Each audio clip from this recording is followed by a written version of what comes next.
Eric m'encourage à commencer. Donc bah voilà, donc je vais appeler les deux protagonistes de cette dernière séquence. Voilà, des duettistes que vous commencez à connaître. Donc évidemment, je n'ai pas besoin de vous présenter ni Eric Ruff ni Christophe Barbier, qui vont, dont la, comment dirais-je, le rôle chaque année. Ah oui, il faut que vous inversiez, parce que pour des raisons de photo, on nous a expliqué qu'il valait mieux que vous soyez en dessous de vos noms. Ça change généralement. Ah oui, c'est vrai. D'habitude, ils sont toujours dans l'autre sens. Pendant 10 secondes, j'ai été administrateur de la Comédie Française. Eh ben ouais. Des noms, des noms. Voilà, donc si vous voulez, bon, vous, les habitués, ah ben voilà, ça y est, on est rejoint, effectivement, ça vient. Ouais. Bon. Donc, la caractéristique de ce dernier maître, des maîtres avec A-M-I-T-R-E, évidemment, de ce colloque, c'est de les écouter, décrypter la pièce qui a été donnée hier soir, qu'en principe, tout le monde, je vais dire la plupart d'entre vous ont vu. Je vous confesse que le fait qu'elle ait été déconseillée au moins de 16 ans m'a découragé d'y aller. Donc voilà, puis je me suis dit que j'allais me faire refouler à l'entrée par définition quand je montrerai ma carte d'identité. Donc voilà, donc malheureusement, d'habitude, j'arrive à vous poser quelques questions, à vous soutenir un peu, vous challenger un peu. Ça ne sera pas le cas. Moi, j'ai vu les punks ES hier, qui ne sont pas dépourvus d'ailleurs d'éléments de critique sociale, parce qu'il y a quand même la violence faite aux femmes qui apparaît, il y a quand même les difficultés de monter une entreprise quand on est 4 femmes qui veulent monter un groupe et qui ne savent ni jouer de la musique et qui ne possèdent pas d'instruments, mais qui néanmoins ont réussi, parce que ça... Bon, voilà. Donc ça ramène au thème, un des thèmes centraux qui était proposé pour l'année dernière, c'est le thème de l'espérance, parce que Dieu sait qu'il a fallu que ces femmes en aient et qu'elles en fassent preuve. Voilà, bon maintenant, à vous mes enfants. Merci beaucoup, merci Jean-Pierre, merci à tous d'être là après ce spectacle hier particulier, mais dont la forme et toutes les réserves que l'on peut formuler sur elle me semblent cacher quand même un contenu plus riche qu'il n'y paraît quand on le prend en pleine figure, parce que comme vous l'avez vu, c'est une profération. On pourrait, en étant un peu ironique ou négatif, résumer ce spectacle à ce magnifique extrait de la Passion selon saint Matthieu qui est au milieu du spectacle et qu'on retrouve par bribes à la fin lors des obsèques d'Ingmar Bergman. C'est dans la Passion selon saint Matthieu le cantique qui est intitulé « Erbarme dich, mein Gott » « Seigneur, prends pitié, vois mes larmes ». Et parfois, j'étais un peu dans cet état d'esprit hier. J'avais l'impression d'avoir envie de pleurer. Bon, pour purger déjà tout ce qui peut être comme passion négative et comme réaction négative à ce spectacle, on peut pas passer sous silence certaines provocations, certaines démonstrations qui peuvent appeler là aussi, parce qu'elle en a, une ironie mordante ou un peu de provocation. Moi, je me suis dit quand même à un moment donné, quelle admiration je pouvais avoir pour ces comédiens, tant d'années de conservatoire pour se masturber dans le Palais des Papes. C'est quand même, voilà. Mais il faut essayer de passer par-dessus cela, même si à un moment donné, une clameur dans la ville nous a fait comprendre que l'intensité dramatique était peut-être plus du côté de France-Portugal que du côté de la Cour d'honneur. Il faut regarder le spectacle tel qu'il est. Il y a quand même une performance incroyable de cette femme. Parce que 40-45 minutes de monologue au micro, dans une logorée, une imprécation, ça a l'air comme ça gratuit. Ça ne l'est pas, et je reviendrai après sur le contenu, parce qu'il y a beaucoup de choses à tirer de ce spectacle. Mais c'est quand même une affirmation d'un caractère assez impressionnant. La Cour d'honneur, c'est un espace sans pitié. Donc être seul au centre, et elle répétait cette idée de au centre, c'est pas facile. Il faut tenir les gens en respect. Et elle l'a fait avec beaucoup de violence, beaucoup de menaces, mais elle l'a fait quand même, elle le fait. Donc sur cela, c'est quand même quelque chose de remarquable. Ensuite, il y a parmi les choses qui agaçaient, au-delà de l'obscénité choquante et souvent gratuite, quelque chose qui revenait également, moi qui m'agace toujours, c'est d'être dans un sentiment anti-État, une parole anti-État, anti-patriote, mais d'être quand même content de trouver de l'argent public pour monter les spectacles. Alors, résultat, voilà, ça c'est l'éternel paradoxe. Bon. C'est le droit de l'artiste de mordre la main qui le nourrit. Parce qu'en mordant la main qui le nourrit, il nous oblige tous à réfléchir. Donc quelque part, c'est continuer le geste artistique et la liberté artistique. Mais ça appelle critique. Néanmoins, des gens partaient, mais pas tant que ça. Donc il y avait quelque chose qui était de l'ordre du saisissement. On avait envie de voir jusqu'où elle pouvait aller, au sens propre comme au sens figuré. On était un peu cloué au fauteuil, pour reprendre là aussi quelque chose de l'ordre de la crucifixion. Donc il se passait bien quelque chose entre elle et nous, même si j'étais moi en permanence ravagé d'envie de protester, de contester, de dire pourquoi j'étais pas d'accord. Les gens partaient peu, mais quand ils partaient, on les voyait. Et pourquoi on les voyait? Parce qu'il y avait des projecteurs qui avaient été mis en avant-scène Jardin-Court en rase-motte, et on voyait leur ombre se profiler sur le mur. Je me suis demandé si c'était fait exprès ou si c'était un aléa de la mise en place, parce que du coup, ces spectateurs qui partaient, ils se retrouvaient dans le spectacle, dans un spectacle où, au sens propre comme au sens figuré, le mur fait écran. À la fois, il faisait écran parce qu'on voyait les écritures et on passait notre temps à lire la traduction de l'espagnol ou du suédois. Et en même temps, il faisait écran parce qu'il nous empêchait de voir peut-être un spectacle derrière le spectacle. En tout cas, il nous empêchait de voir ce qu'il nous suggérait à peine, c'était les démons. Les démons, on les voit à peine. Au début, à travers des vitraux en ombre chinoise, et puis à un moment donné, deux sortes d'insectes humains qui dévalent la façade et qui disparaissent. Les démons ont été plus suggérés que montrés. Mais le mur faisait écran et ces spectateurs qui partaient se retrouvaient projetés, incrustés dans le spectacle. La phrase clé qui me semble résumer tout cela, son projet, en tout cas la manière dont moi je l'ai ressenti, c'est une phrase qui est « le plaisir de blesser ». C'est ce qui vient, elle, dans son imprécation contre les critiques. Et c'est un peu ce qu'on a l'impression de ressentir, c'est qu'elle prend beaucoup de plaisir à nous blesser, à nous agresser en tout cas, à être blessante. Et en même temps, par le plaisir qu'elle prend, elle nous fait saigner de quelque chose qui est aussi une forme de plaisir théâtral. L'émotion douloureuse peut faire partie du plaisir théâtral. Alors venons-en au contenu. D'abord, parce que c'est l'ouverture quand même de ce spectacle, et ça a fait couler beaucoup d'encre dans les journaux, l'attaque contre les critiques, avec cette lecture de haut public de quelques critiques dont elle donne les noms et qu'elle interpelle. Où es-tu? Comme si elle voulait régler son compte en allusion à ce jour où Bergman avait frappé un critique. Je ne sais pas si vous avez vu, pour ceux qui étaient là hier, il y a eu une incise un peu particulière à propos de Stéphane Capron, critique de France Inter, si je ne me trompe, qui après la création du spectacle, le contenu était tenu secret jusqu'alors, a porté plainte parce qu'il était pris à partie. Donc elle a retiré cette partie-là de son texte et elle l'a remplacée par la parenthèse. Ici, il y avait un jeu de mots entre le français et l'espagnol, mais il y a une plainte, etc. Ce qui lui permet de réfléchir sur la liberté artistique. Stéphane Capron, le jeu de mots, c'était avec Cabron, évidemment, la chèvre. Et donc, il y avait tout ce passage qui a été jugé insultant par la victime, en tout cas par la cible, et qui a donné lieu à une plainte avec soutien, d'ailleurs, de la direction de France Inter. Allons-y alors, puisqu'elle se permet de faire Cabron. Moi, je me suis demandé à un moment donné, mais c'est peut-être gratuit, mais est-ce qu'on pourrait écrire dans un article que finalement, Angelica Lidl est au théâtre, ce que Lidl est au supermarché? Ça serait peut-être un peu gratuit. Alors, essayons de faire un jeu de mots un peu plus intéressant. C'est curieux quand même d'avoir ce spectacle sur les démons, monté, incarné, écrit, joué par quelqu'un qui s'appelle Angélique. C'est étrange d'avoir l'angélique et les démons. Mais bon, arrêtons avec les jeux de mots. Oui, il y a des critiques qui sont blessantes, il y a des critiques qui sont humiliantes, ça arrive. Moi-même, sur Les Diaboliques, que j'ai eu le plaisir d'écrire pour le Théâtre de Poche cette saison, j'ai été assassiné par le critique de Valeurs Actuelles, qui est pourtant quelqu'un d'une grande humanité, complètement christique, et qui est toujours un passionné de théâtre, mais il m'a assassiné. Moi, je ne me suis pas senti blessé parce que j'ai été critique très longtemps et que je considère que la critique sévère, la critique injuste, la critique qui va aller chercher dans une formule, dans une phrase définitive, la flèche qui va faire mal, ça fait partie de la critique. Sans la liberté de blâmer, il n'est point d'éloge flatteur, nous dit Figaro. Et plus l'éloge peut être cruel, pour le plaisir évidemment du lecteur, qui se délecte des critiques assassines, notamment sur les spectacles qu'il n'a pas vus ou qu'il n'ira jamais voir.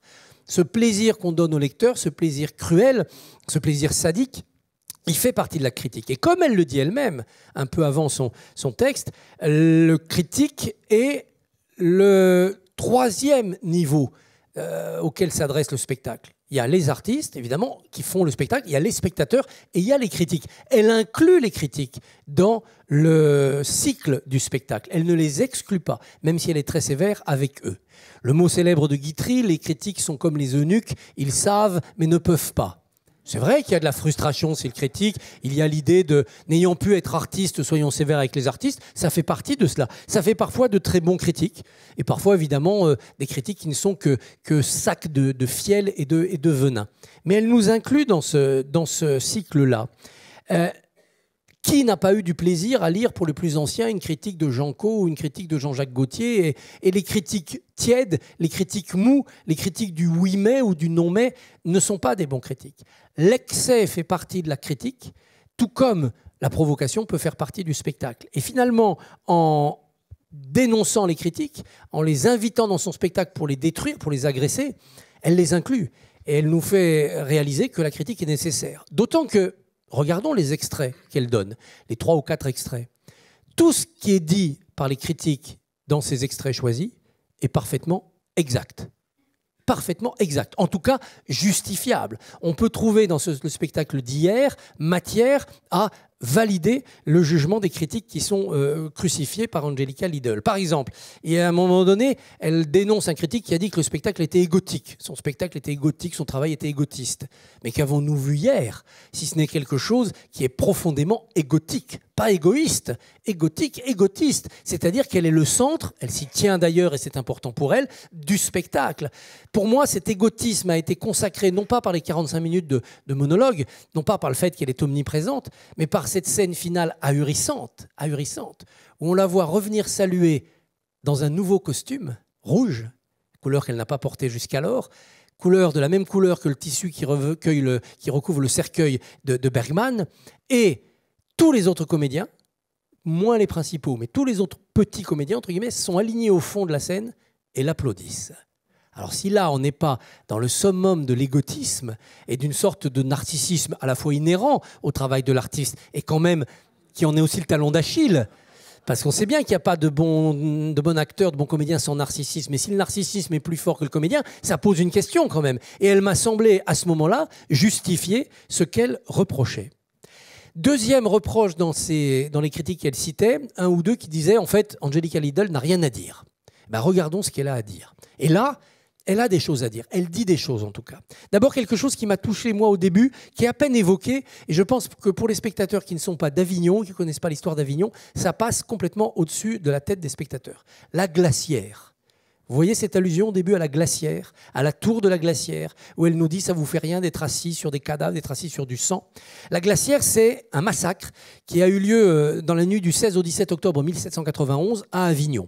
Avignon était une terre papale, Avignon et Valréas, le comtat venessin, et il y a eu tout un débat pour savoir s'il fallait rester fidèle au pape ou se rattacher à la République française. Il y a d'ailleurs eu un référendum, c'est un des premiers référendums de l'histoire de la République, qui a donné le rattachement des États du pape, du comtat venessin, à la République. Mais ça a été très contesté. Et en 91, il y a une sorte de coup d'État municipal où des papistes essayent de renverser le pouvoir municipal français républicain installé, en lui reprochant notamment d'avoir piqué dans les caisses de secours des paroisses, d'avoir volé des objets du culte, d'avoir fondu des chandeliers d'argent, etc., etc.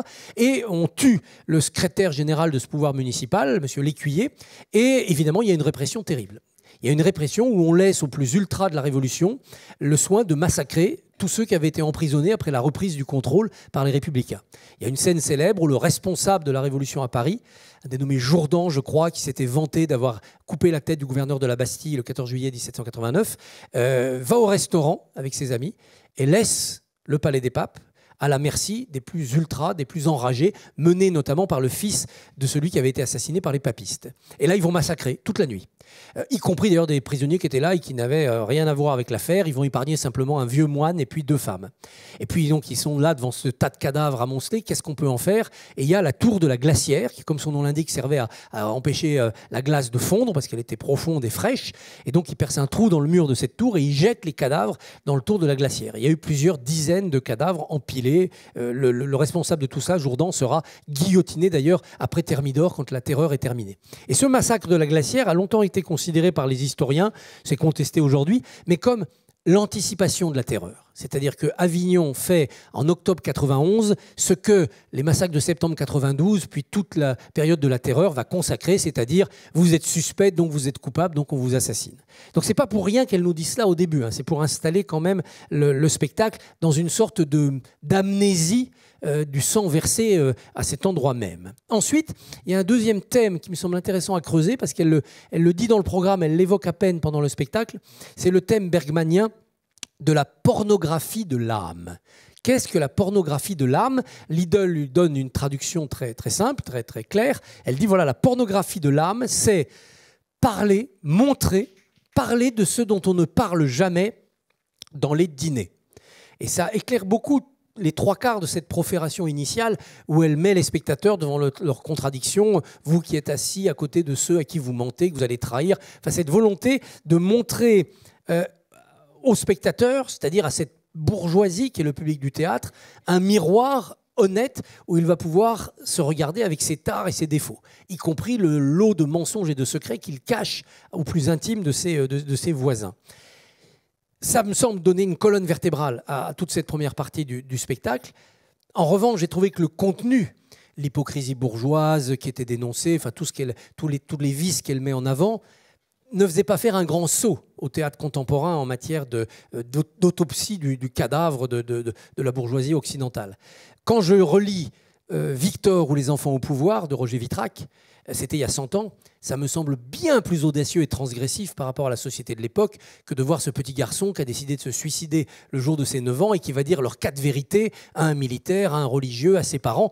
Et la force de son discours explosif me semble bien plus intense que ce qu'elle a fait hier, même si la langue espagnole ajoute quelque chose de rocailleux à cette lapidation verbale qu'elle nous infligeait. Donc ce n'était pas sans intérêt, d'ailleurs moi je ne me suis pas ennuyé une minute, j'étais captivé, mais ça m'a semblé manquer beaucoup de profondeur. De la même manière, sur la famille, sur l'hypocrisie de la famille, sur le rapport à la mort, quand vous relisez Mars de Fritz Zorn, qui est un auteur suisse, vous avez des choses beaucoup plus crues, beaucoup plus scalpelles, beaucoup plus éloquentes à mon avis, que ce qu'elle nous disait hier, qui m'a semblé être parfois presque, boulevardier est un mot peut-être excessif, mais presque commun dans la manière de nous tenir cette imprécation, que j'avais l'impression d'avoir déjà entendue. Le sommet de cette provocation, et c'est là où on peut se demander si elle ne se perd pas justement dans cette provocation, c'est quand, avant une scène qui va être assez pornographique, et là non plus de l'âme mais du corps, il y a un enfant qui vient sur scène et on lui bande les yeux.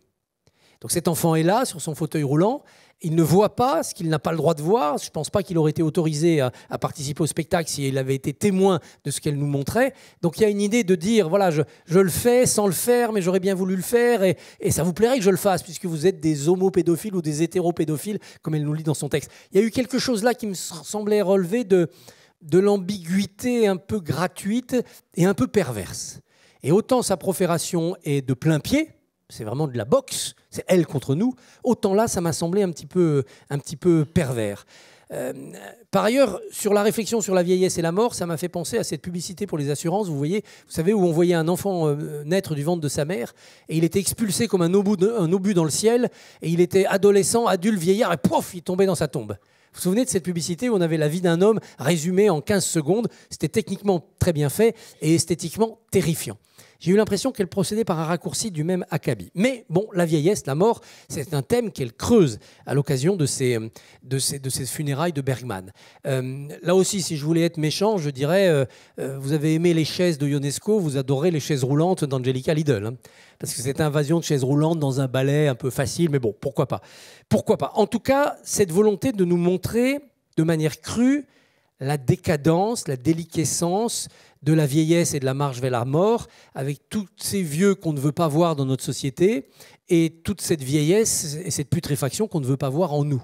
Là, il y a quelque chose qui est de l'ordre du « vous ne pouvez pas y échapper, ouvrez les yeux », voilà, qui est intéressant. Mais, et là je voudrais me tourner vers Éric, parce que je vais opposer deux spectacles, celui d'hier à un des spectacles les plus magnifiques que j'ai vus ces dernières années à la Comédie Française, qui est Poussière de Lars Norén. Alors c'est intéressant Lars Norén, parce que là nous avons un auteur suédois qui, en travaillant avec le français de manière assez plateau, parce que le texte, si je me souviens bien, n'était pas vraiment écrit avant de commencer le travail, a délivré sur la vieillesse, sur la disparition, sur la mort, l'un des plus beaux poème mélancolique qui puisse être.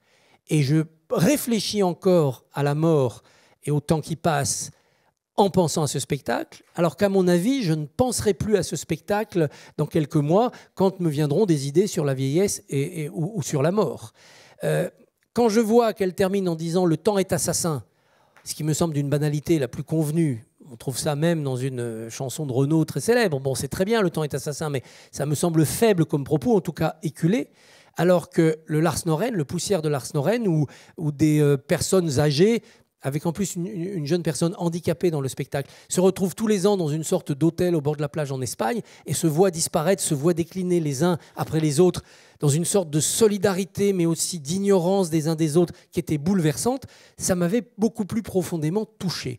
Et ça m'accompagnera beaucoup plus comme bréviaire philosophique, puisque depuis Montaigne, on sait que philosopher, c'est apprendre à mourir. Norén a une force dans la pénétration de mon intimité que jamais Liddell n'atteindra avec ce spectacle. Dans le texte Poussière, Lars Norén disait « C'est une pièce sur les au revoir et les souvenirs, sur les dernières vagues à traverser avant la fin, une pièce belle et mélancolique qui ne parle que de la vie. » Et je pense qu'avec ce protocole poétique, il était beaucoup plus sûr de nous aider, de nous accompagner, de nous associer dans la réflexion sur la vieillesse et la mort que la confrontation brutale d'hier soir. Je voudrais faire allusion aussi à un autre spectacle que vous avez peut-être vu, certains d'entre vous, ici, il y a 3 ans, à côté d'ici, au lycée qui est juste derrière le boulevard Raspail, qui était une pièce d'Emma Dante, pièce quasiment muette, qui s'appelait Pupo di Zucchero, les poupées de sucre, qui faisait référence à une tradition sicilienne. Le jour des morts, le 2 novembre, en Sicile, on fait des petites poupées de sucre à l'effigie des morts dont on veut célébrer le souvenir. Et elle avait tiré de cette tradition un spectacle absolument merveilleux, magnifique, bouleversant, où un vieil homme, seul, parce que tout le monde est mort, fait ses poupées de sucre, mais ces poupées s'animent. Et le voilà pendant une journée entouré, envahi par les fantômes et par les démons. Parce que l'histoire que nous racontent ces fantômes, l'histoire de la famille, a évidemment des bonnes et des mauvaises choses, des bons et des mauvais souvenirs. Et là aussi, il y avait dans la recherche de la poésie douce et de l'infiltration des sentiments, quelque chose, à mon sens, de beaucoup plus profond, percutant et performant que la confrontation. Et je trouve que par la capillarité de l'émotion, Norén, Emma Dante, on arrive à entraîner le public plus loin et à le changer plus profondément, le métamorphoser plus profondément qu'avec la claque et la confrontation. Dernière partie, et j'en terminerai par là, Bergman quand même, puisque ce spectacle, Démon, est quand même censé être les funérailles de Bergman. Elles sont tardives dans le spectacle, c'est le dernier quart ou le dernier tiers du spectacle. Elles m'ont eu l'air un peu prétexte au développement de sa propre pensée à elle. D'ailleurs, elle finit seule avec le cercueil à parler d'elle, ce qu'elle veut être, la femme de Bergman, ce qu'elle veut porter comme message. D'ailleurs, les funérailles elles-mêmes sont couvertes par le bruit des alarmes, des hélicoptères, enfin toute cette irruption du monde extérieur négatif. J'ai été surpris dans cette invitation à réfléchir autour des funérailles de Bergman qu'elle n'évoque pas un des plus grands films de Bergman. Elle en évoque plusieurs. Elle n'évoque pas Le Septième Sceau.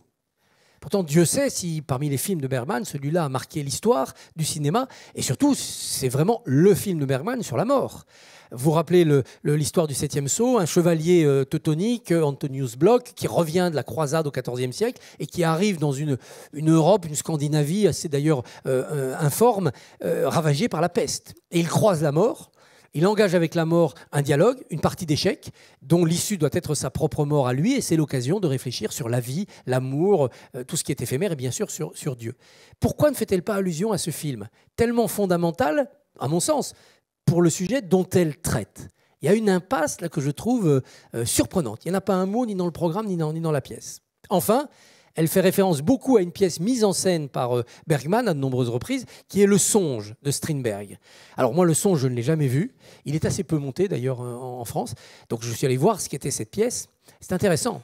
C'est là qu'on voit quand même que le spectacle d'hier a du contenu, c'est riche, il y a de la viande dans la sauce, si j'ose dire. Hein. On a à manger. Le Songe, c'est la fille d'un dieu védique, Indra, qui est envoyée sur Terre pour se mêler aux humains. Dans leurs actions les plus quotidiennes, dans leur vie les plus quotidiennes, elle prend diverses formes pour voir ce que c'est que la vie des humains. Pourquoi ?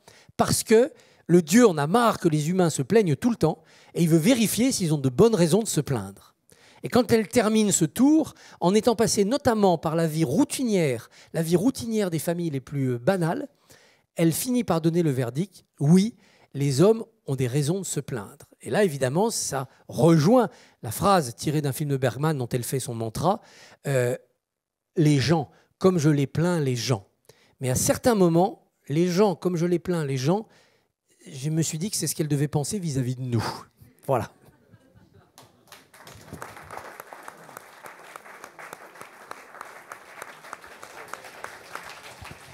Bien. Alors, Eric, je t'ai vu sourcilleux à un moment. Mais oui, je me permets de poser 2-3 contradictions, voilà. Notamment sur le fait que les applaudissements de la troupe à la fin sont ceux d'une dernière représentation. Le 5 était la dernière, je crois qu'ils ont joué 5 fois. C'est pas rien de faire une création à la cour d'honneur. On sentait que, pour des raisons qui leur appartiennent, mais dans le travail, on sentait que ces porteurs de chaises roulantes et tous ces vieilles personnes, toutes ces jeunes femmes qui étaient très dénudées dans le froid, étaient d'une précision et d'un engagement assez absolu. Donc ça laisse supposer que le travail dirigé par Lidl a été plutôt conscient, éclairé et avec plaisir pour eux. Donc c'est tout à fait normal d'avoir des applaudissements à la dernière d'une représentation lorsque l'interprète, metteuse en scène égotique peut-être, vient saluer. Voilà une première chose. Bon, Christophe, il est tout à fait normal que vous fassiez une défense de la critique. Il est tout à fait normal que je fasse une défense de ceux qui les subissent. C'est de bonne guerre. En vous écoutant, je me souviens, moi, que j'ai joué à la cour d'honneur lorsque j'avais 23 ans. Je jouais Don Carlos dans le Don Juan monté par Jacques Lassalle. Et je crois à la seconde, une première était sortie dans la Provence. Première, mais détestable pour l'ensemble du spectacle. Et pour moi, c'était marqué, c'était Éric Ruff qu'on aurait dû laisser dans les langes du conservatoire. C'était ça la phrase dont je me souviens. J'ai eu un trou le lendemain. Parce que j'ai essayé de positiver, j'ai essayé de respecter la critique en disant ça fait partie du jeu, il y a une vérité à prendre dans cette chose-là. Donc j'ai essayé d'essayer de savoir ce que cette phrase voulait dire. C'était un peu cryptique, c'était pas simple. Et le lendemain, l'honneur ne va point à vouloir cacher notre haine, etc. J'ai fait l'honneur. Trou absolu. Il y avait un feu, il y avait Andrzej Séverine qui rentrait à la Comédie Française et qui jouait pour la première fois Don Juan à la cour d'honneur. Et j'ai même pas essayé de résister. Et le texte Humiliation dont parle Angelica Lidl, il y a des souffleurs à la Comédie Française qui sont dans le cadre ou qui suivent les acteurs les plus fragiles sur le texte. Et là, en fait, le texte est venu du public. Parce qu'en fait, la régisseuse souffleuse était dans le public, parce que l'ouverture est tellement grande qu'il fallait qu'elle se mette au point médian pour essayer de choper tout le monde. Donc moi, j'ai cru que c'était le public lui-même, tellement féru de Molière, qui me soufflait ma propre réplique. Humiliation, j'ai tellement fait peur à Andrzej que quelques temps après, il a eu un trou lui aussi. Il veut dire, je suis un ami de Don Juan, etc. Donc il m'a dit, je suis un ami de Don Juan, je le connais très bien, c'est... une de mes fréquentations. Il a fait toute une boucle pour finalement repartir. Non, je veux dire par là, l'anecdote est juste pour vous dire que les critiques sortent au début des spectacles. Elles ont cette vertu-là aussi, parce qu'au début des spectacles, là, un critique qui vient voir dans les off un spectacle et qui peut le lancer parce que tout d'un coup c'est sorti, c'est absolument utile et essentiel, évidemment, à la survie de la compagnie. Il n'en reste que les critiques tombent au moment où on est le plus fragile, parce qu'on est dans une chimie encore improbable entre ce qui avait été prévu, la réaction du public, qu'est-ce qui doit changer et tout. Et il y a des gens qui sont plus fragiles là-dessus que d'autres. Moi, je suis devenu très rapidement très philosophe. Il y a une chose qui m'a beaucoup aidé, c'est qu'il y en a de plus en plus, notamment tous les blogs. En fait, moi j'ai vu ce passage-là entre les critiques tout à fait répertoriées, des grands quotidiens, et puis tout d'un coup les blogs sont arrivés, et donc il y a tellement de critiques que généralement je les lis à la fin quand je reçois la revue de presse. C'est d'ailleurs très intéressant parce qu'en lisant le tout, il y a un portrait finalement assez juste du spectacle qui ressort entre les dièses et les bémols, une fois que c'est un peu anonymisé et que ça comporte voilà, l'ensemble du spectacle. Le fait que Bergman ait été jusqu'à avoir un débat plus que physique avec un critique, et le fait que Lidl le fasse, bon, je pense que c'est des gens qui sont dans une plus grande fragilité, sans doute, et je peux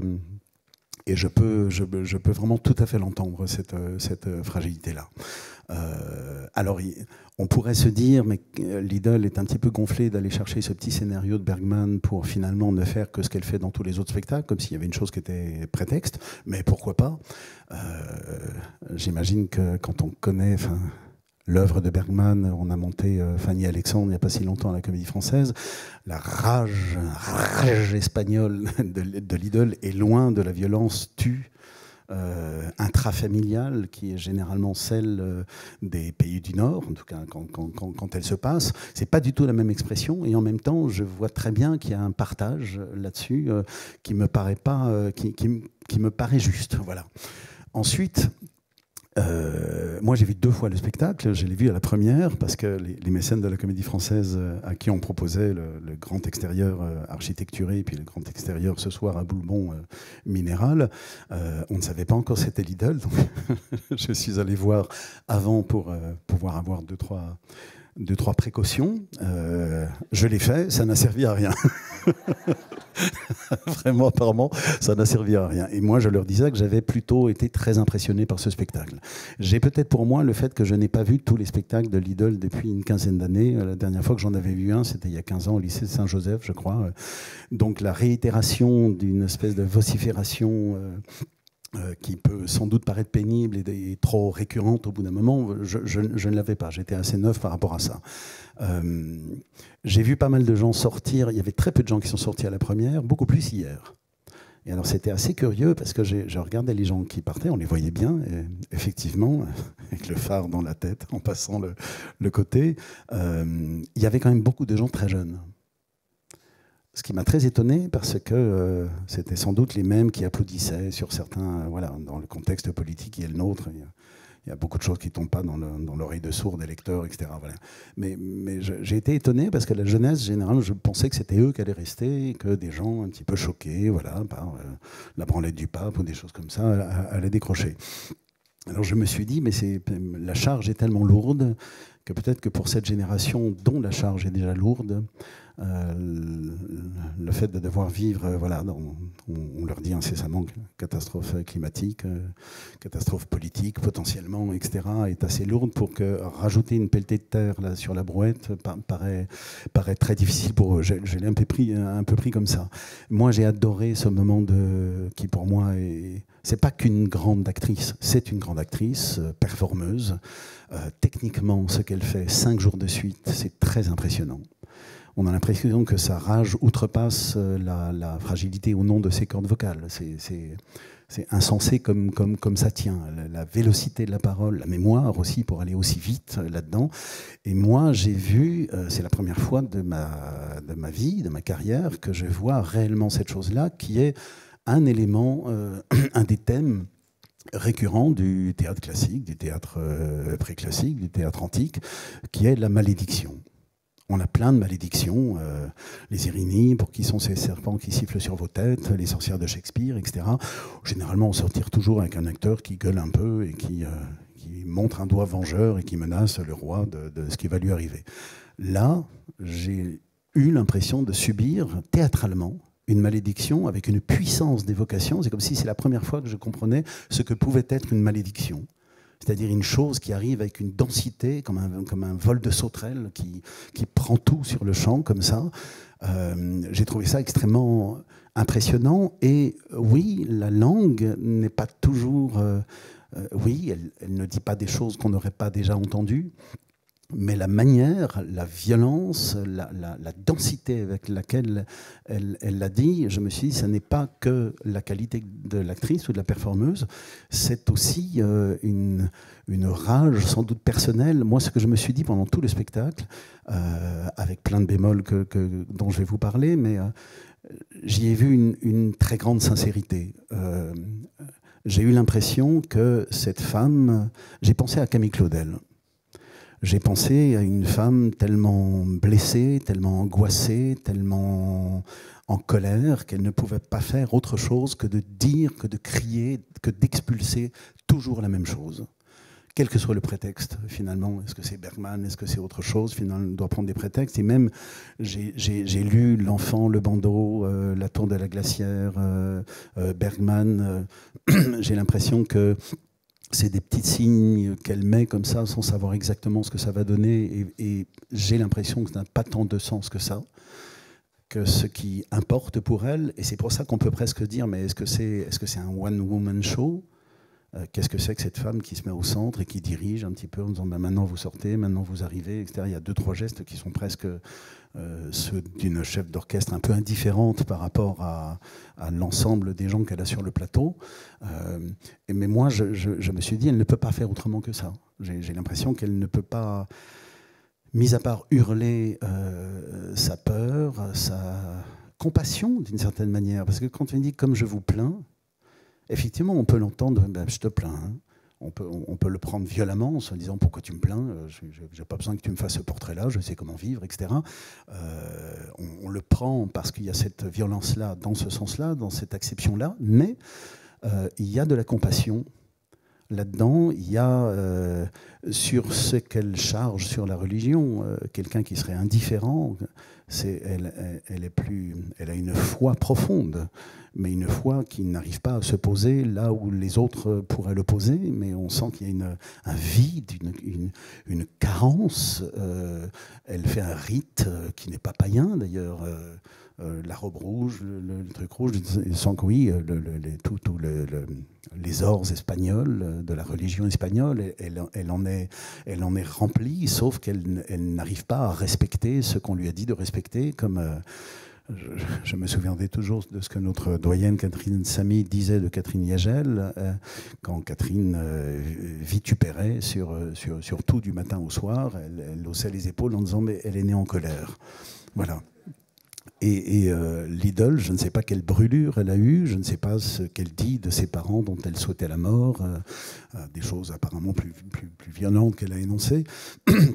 Je ne sais pas par où elle est passée, mais j'ai été en face, oui, d'une artiste, je ne sais pas, d'une artiste clinique, d'une artiste blessée qui ne peut pas faire autrement que d'envoyer cette rage avec une force quand même extraordinaire qui, d'une certaine manière, moi j'ai pris toute la seconde partie comme une tentative de mettre en scène, et je trouve que c'est la partie la moins intéressante parce que effectivement la branlette du pape, des culs, des sexes, voilà, c'est pas la première fois qu'on voit ça évidemment à la cour d'honneur et enfin, on voyait ça dans le Grand Magic Circus, alors c'est un peu moins joyeux que le Grand Magic Circus, mais on pourrait presque se dire que dans l'ordonnance, dans les couleurs, etc., j'ai essayé de trouver du sens. Je lui ai dit, est-ce que même quand on est vieux, on ne peut pas s'empêcher de faire la course avec son fauteuil roulant comme aux cartes? Enfin, voilà. J'ai essayé de prendre des tentatives.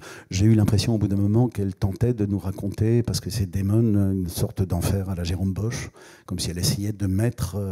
D'ailleurs, quand les araignées descendent, que les jeunes filles sont là contre le mur, il y a une espèce de mix entre pas mal de choses qui malheureusement s'étire tellement au bout d'un moment qu'on n'a pas une émotion picturale, une composition qu'on ne comprendrait pas, mais qui pourrait nous toucher immédiatement. Et je me suis dit, c'est presque la preuve qu'elle ne peut pas faire... C'est presque pas une femme de théâtre, c'est une femme d'imprécation, c'est une grande prêtresse. Voilà, oui, dans les malédictions, elle aurait pu être dans la vie, ou elle serait dans la vie, dans sa vie à elle, celle qui nous met face à une vérité. Alors cette vérité-là, on peut trouver qu'elle est mal énoncée, on peut trouver que dans d'autres œuvres, elle est dite plus pertinemment, et que le sensible de cette littérature nous touche plus, ou c'est un viatique pour le futur plus important. Ça je l'entends bien, évidemment, je le partage, mais... dans toute cette heure dont je disais une heure de syndrome de la Tourette, j'ai dit à un moment, mais je me disais, oui, c'est comme les gens, elle parle d'Antonin Artaud à un moment, ce qui m'a donné un petit peu une clé aussi, comme ces gens qui ne sont pas capables de mettre des fioritures, qui ne sont pas capables de prendre des gants pour essayer de nous énoncer des choses avec un peu de calme, de pédagogie, pour qu'on les entende sans être trop choqués, etc. Comme si elle ne savait pas du tout faire ça. D'ailleurs, elle est à poil. Il y a une très belle phrase, d'ailleurs, dès qu'on s'habille, on sort du paradis. Elle le dit comme si elle n'était que dans une vérité crue, nue, dure, bouleversante.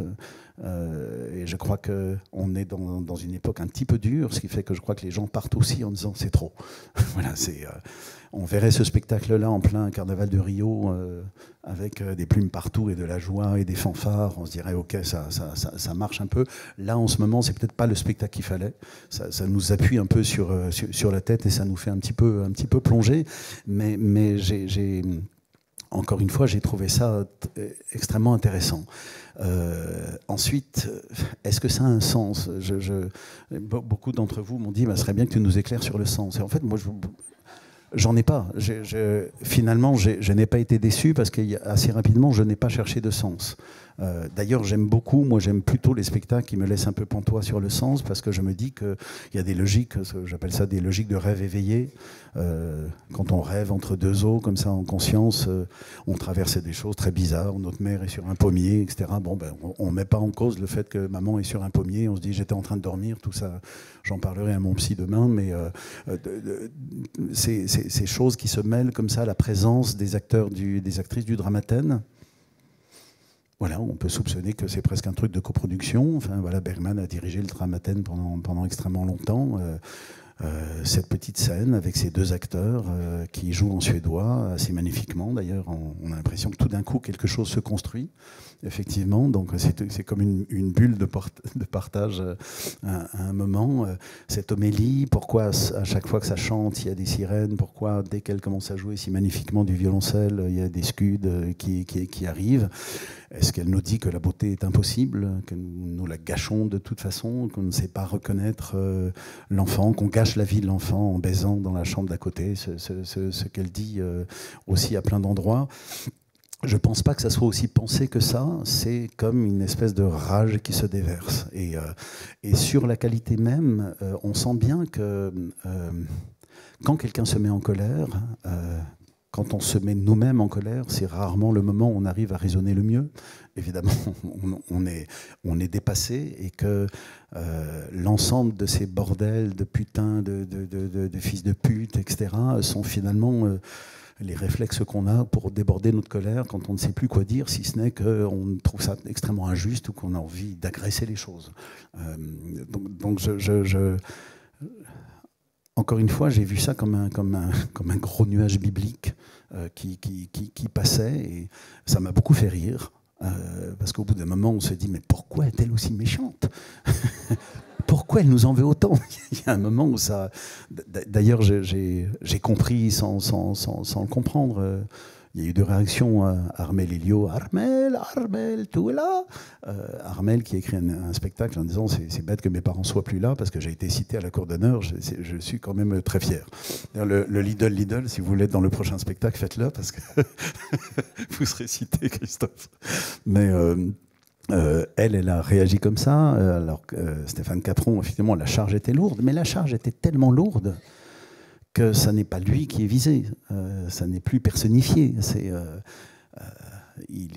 pas possible qu'il soit cet être-là qu'on doit tuer, qui doit chier ses dents, qui doit manger son caca. Enfin, c'est pas possible. Quelle que soit la critique qu'on ait pu faire, il y a une chose qui est très intéressante. D'ailleurs, je ne sais pas si elles s'en rendent compte, mais elles sont belles, ces critiques. Ça dit aussi, et d'ailleurs, le fait qu'elles soient écrites sur le mur, dans un beau caractère de police, enfin, ça révèle quelque chose, et je pense qu'elle a été blessée. On est souvent blessé parce que ça touche un endroit de fragilité, de construction. On a l'impression que l'interstice, la porte qu'on avait mal fermée, mince, le critique l'a vue, ça nous agace. Souvent, il met le doigt sur effectivement un interstice qu'on n'a pas réussi à résoudre. Mais elles sont belles, et on discutait hier soir, et effectivement, de temps en temps, on ressort du spectacle en se disant, mais ils n'ont pas tout à fait tort, les critiques. Donc c'est assez drôle qu'elle mette elle-même dans son propre spectacle la critique pour se faire battre à la fin. Et c'est assez honnête. Je ne sais pas si elle le pense comme ça. Hein. Dans sa rage, je le pense pas, mais les critiques sont plutôt celles de Lançon, celles de Cameron, elles sont plutôt assez joliment écrites, et avec une dent assez acide, mais c'est acidité contre acidité, parce que l'idole, l'acidité, elle connaît bien. Voilà, elle ne s'empêche pas de le faire. Voilà. C'est ce que j'ai vu. Donc cette chose-là, et ce que je retiens, moi, c'est d'avoir vu une artiste totalement singulière que je ne peux pas mettre, je ne sais pas dans quelle case la mettre, sauf il y avait une jeune comédienne qui était, avec qui je venais hier, et qui, dès que ça s'est fini, elle m'a dit « Je l'adore, cette gamine ». Et cette chose-là, comme si elle avait vu une enfant apeurée qui criait sa peur d'être seule, qui criait sa solitude. La différence avec, pardon, je reviens juste avec ça, pour conclure aussi sur Lars Noren. Lars Noren, alors je ne savais plus exactement son âge, mais sur Aldre, ça s'appelait, qu'il a traduit par Poussière, il m'avait dit qu'il avait attendu d'avoir cet âge-là pour écrire sur le 3e et le 4e âge. Alors je ne sais pas si c'est parce qu'il ne voulait pas le préfigurer, il voulait avoir l'honnêteté de le traverser pour en parler réellement, tandis que l'idole, là, 57 ans. Ouais, 56, 57 ans, je crois. Donc elle est loin, et d'ailleurs l'énergie qu'on voit est loin d'être celui d'une vieillarde. Le corps qu'on voit est encore assez glorieux, elle est en pleine possession de son muscle, donc la différence est peut-être là aussi, alors que vraiment pour le coup l'Arche ne travaillait que sur une chose à horizon égal. Je me souviens d'ailleurs qu'à la première de Poussière à la Comédie Française, j'étais assis au Nemours, et j'ai vu une dame sortir avec un déambulateur. Et qui m'a vu, qui s'est approché, ça a mis beaucoup de temps. Au bout d'un moment, j'ai compris que c'était pour moi. Donc je me demandais bien ce qui allait arriver. Elle est venue jusqu'à ma table et elle m'a dit « Monsieur Ruff ?» J'ai dit « Oui ». Et elle m'a dit « Tout est vrai ». Et elle est repartie. Voilà. C'est Lars. Voilà ce que je peux vous dire sur ce spectacle. Mais voilà.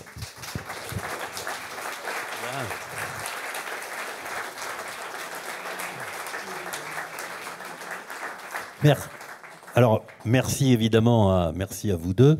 Je crois que effectivement, du coup, hein, ça me donne envie d'y aller. Mais enfin, dès que j'aurai un peu plus de 16 ans, je promets.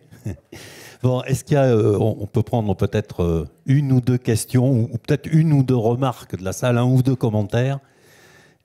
Oui? Est-ce que...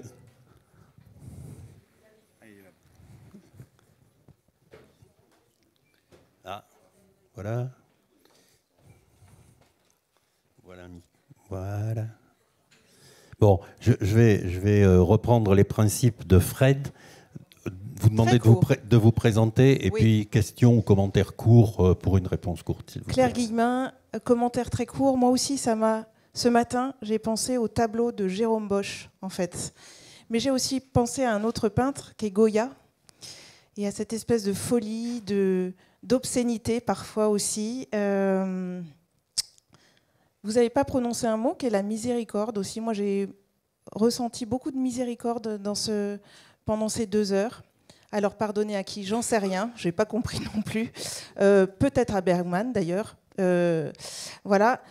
J'avais peut-être une question. C'est cette fin. Moi, cette fin et ces applaudissements tellement joyeux où tout le monde danse. Qu'est-ce que c'est pour vous, ce paradoxe entre toute cette folie qu'on a eue? Effectivement, j'ai aussi pensé aux chasses aux sorcières, en fait, cette femme folle qui est brimée par les hommes, par les femmes, par tout le monde, par ses parents. Et en fait, à la fin, cette fête joyeuse, totalement inclusive, d'ailleurs, avec l'ensemble de ses collègues sur scène. Ça vous a évoqué quoi, cette joie finale?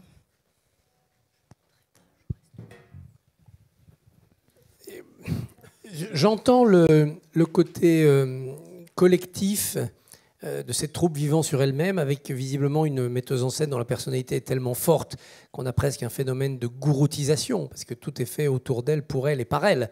Donc c'est en effet quelque chose de l'ordre du religieux. C'est la grande prêtresse, en effet, d'un rite peut-être un peu satanique. Et là, je retrouve Jérôme Bosch. Ce personnage aveugle peint en rouge qui arrive, qui se pose et qui circule, il est totalement infernal. C'est évident, ça s'impose à nous.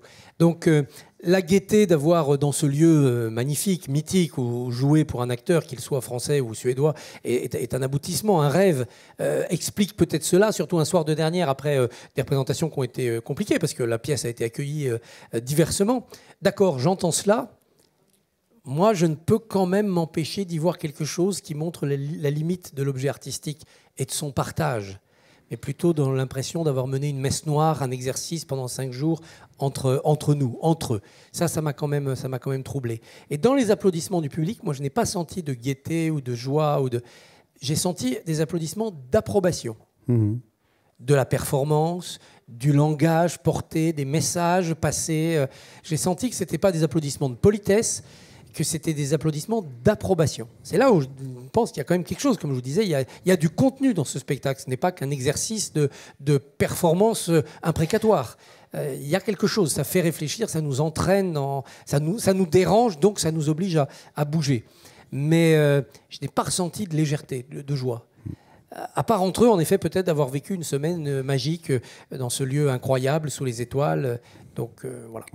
Elle met sur les saluts une musique très dansante aussi. Si elle mettait un requiem, il ne ferait pas la même chose. Donc le fait qu'elle mette ça, alors il y a peut-être le fait, ça n'est pas rien, de faire un spectacle à la Cour d'honneur. On a connu en tout cas des ratages publics très violents, voilà. Les gens qui partent. D'ailleurs, quand les gens partaient hier, oui, on les voyait, mais ils partaient un petit peu comme à la messe. C'est-à-dire, si on veut faire sonner les gradins de la Cour d'honneur en descendant en disant « je ne suis pas d'accord », il suffit de faire ça et ça fait un bruit métallique absolument dingue. Là, dans la descente, les gens étaient plutôt discrets. Et je crois qu'elle dit que si elle ne travaillait pas, elle se suiciderait. Je crois qu'elle elle dit ça. Donc là, après avoir travaillé pendant 2 heures et quelques, je pense qu'elle est très en forme. Voilà, que ça lui fait du bien. Et c'est pas comme les gens qui disent « merde !» Ah, ça fait du bien. Voilà, c'est comme si la danse de la fin lui fait du bien après nous avoir dit un grand merde de 2 heures et quart. Un autre commentaire ou une autre question, rapidement, s'il vous plaît. Lionel ?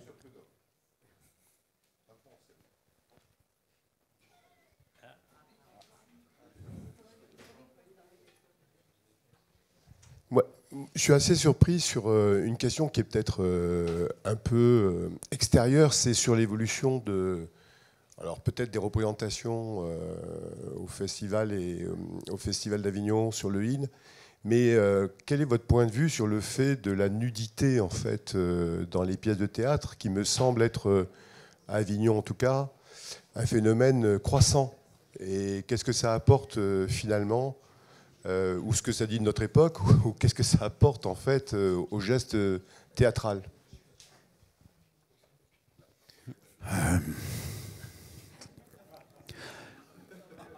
Après les damnés, il y a eu un effet de mode à la Comédie Française où ceux qu'on n'avait pas vus à poil n'étaient pas des acteurs modernes. Donc tout le monde voulait se mettre à poil dans tout le répertoire. Alors, il a fallu un peu calmer ces choses-là. Il y a un peu des effets de mode là-dessus. Il y a un moment où c'était transgressif, oui, de se mettre nu sur un plateau, ce qui n'est vraiment pas simple, hein, en plus en tant qu'acteur. Moi, je l'ai fait, mais le poète le voulait. C'est l'échange de Claudel et l'Indien Louis Lenne sort nu de la mer. Donc ça dépend un peu des fois. Ensuite, considérez, elle le dit à un moment, je crois, pourquoi est-ce que vous n'aimez pas, ou pourquoi ça vous énerve de voir des corps nus? Parce qu'une fois que j'ai dit que c'est un effet de mode, c'est un costume, la nudité. En fait, baladez-vous au Louvre, il n'y a que des gens nus, enfin, tous les Adam et Ève, etc., toutes les nymphes, toutes les naïades, etc., c'est nu et ça ne nous choque pas, on ne trouve pas ça transgressif, c'est un costume, la nudité. Et pour l'idole, je crois, de nous montrer des corps de ces jeunes femmes très belles et d'avoir des corps de vieillards à côté, elle nous amène à voir quelle est cette ruine-là. Quand elle nous dit la grande aventure, c'est la maladie, et en fait, vous êtes déjà dans la mort pour aller dans la vraie mort, et vous ne vous en rendez pas compte, et vous avez la vanité de croire à des hiérarchies et à du pouvoir. Elle nous met sur le plateau ces corps-là. Et donc je pense que ça dépend des metteuses, des metteurs en scène, mais si on considère que c'est un costume, il il est très utile. Pour ceux qui ont déjà fait du nudisme, c'est quand même un truc assez intéressant, au bout de quelques heures, de s'apercevoir qu'on n'est plus choqué à se dire oh, c'est bizarre, oh là là, des corps aussi vieux, ou je sais pas trop quoi, oh là là, dis donc, celui-ci, etc. Au bout d'un moment, de voir le cheptel humain, il n'y a pas beaucoup d'endroits où on peut le voir, où tout d'un coup, on n'est plus dans une lecture un peu bête, un peu voyeuriste du corps humain. On est tout d'un coup dans une grande diversité et on voit un cheptel et on se dit c'est de ça que nous sommes faits. Donc au théâtre, ça peut être très, très, très utile et très beau pour le coup. La cour d'honneur est quand même l'endroit où il y a des disputes, où on fait scandale, etc. Ça a pris finalement ce chemin-là il y a quelques temps. Donc la nudité est un des éléments. C'est en ça que c'est peut-être un peu à la mode, un peu bêtement, quoi. Vous avez dans le Malcours d'Audiberti une scène où la princesse Alarica doit se mettre nue devant le roi et ça ne lui fait rien, le roi. Ce corps nu féminin soulève absolument aucun désir en lui. Moi, ce qui m'a frappé hier dans la pièce, c'est que plus que la nudité, et en effet, je rejoins ce sentiment qu'il s'agissait de confronter des corps jeunes et moins jeunes pour montrer la vanité de ce qu'est la santé, je trouve que son propos était plus tourné autour de l'érection, de la jouissance, de la copulation, puisque dans tout son dialogue, elle nous accuse en quelque sorte d'être obsédée par cela et que la capacité à bander est le projet d'une vie. Et je me suis demandé si la nudité n'était pas simplement que la base de départ pour elle, pour nous montrer ces scènes de masturbation, ces scènes de recherche d'érection et de performance sexuelle. Donc voilà. Après, moi, j'ai toujours distingué la nudité individuelle d'un personnage qui se met nu pour diverses raisons, parfois en effet parce que l'auteur le dit, et de la nudité collective. Et la nudité collective, mais c'est très personnel, m'a toujours gêné parce qu'elle me fait toujours penser à la chambre à gaz. Et à ces cortèges de corps qu'on dépouillait, des jeunes, des vieux, des femmes, des gros, des mecs, n'importe, pour les emmener à la mort. Pas du tout dans la nudité collective, je ne vois ni les nudistes, ni l'idée d'une partouze qui pourrait être un moment collectif de libération sexuelle, mais cette tragédie de la mort collective. Merci à tous les deux. Je vous demanderai effectivement de les applaudir. J'ai pas besoin d'ailleurs.